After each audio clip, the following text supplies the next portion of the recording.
যেখানে আপনার ব্যবহার, ভালোবাসার, মায়া, মমতার দাম নাই, যাওয়ার দরকার নেই। দরকার হলে একা বাঁচেন, একা চলেন, একা বাঁচেন, একা চলেন। কারোর সামনে ভিক্ষার হাত পাইতেন না। যে হাত রবের দরবারে পেতেছে আজীবন সেখানেই পেতে যাব। কারোর সামনে দুনিয়াবি বিষয়ে মাথা নত করার দরকার। আত্মসম্মান নিয়ে চলবেন। যে নিজেকে নিজে সম্মান দিতে জানে, আল্লাহ তাকে সম্মানের নিয়ামত দান করেন। আপনি কি জানেন যে একটা কথা শুনেই ক্রস চেক না করে অ্যাকশনে যাওয়াতে কত পরিবার ভেঙে যায়, কত সম্পর্ক ভেঙে যায়? আমাদের মধ্যে এই প্রবণতা আছে। আপনার ছেলের ব্যাপারে একজন একটা কথা বললো, এসে ছেলের মারপিট, জিজ্ঞেস করেন না এটা। আপনার মেয়ের ব্যাপারে একজন এসে একটা বাজে কথা বলছে, এসেই আপনি মেয়ের সাথে খারাপ আচরণ।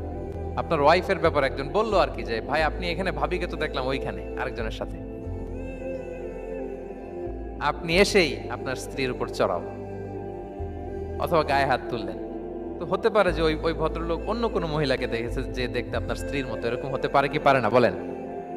তো এই যে আপনি ক্রস চেক না করে, ভেরিফাই না করে যে অ্যাকশনে গেলেন, এতে সমস্যা হবে না সমাজে? পরিবার ভাঙে, সমাজে সম্পর্ক নষ্ট হয়, কলহ বাঁধে। এই জন্য আল্লাহ তাআলা বলেন যে সোসাইটিটাকে যদি পিসফুল করতে চাও, ইদা জাআকুম ফাসিকুম বিনাবাইন ফাতাবায়ানু, নিউজ আসলেই বিশ্বাস করো না, you have to cross check.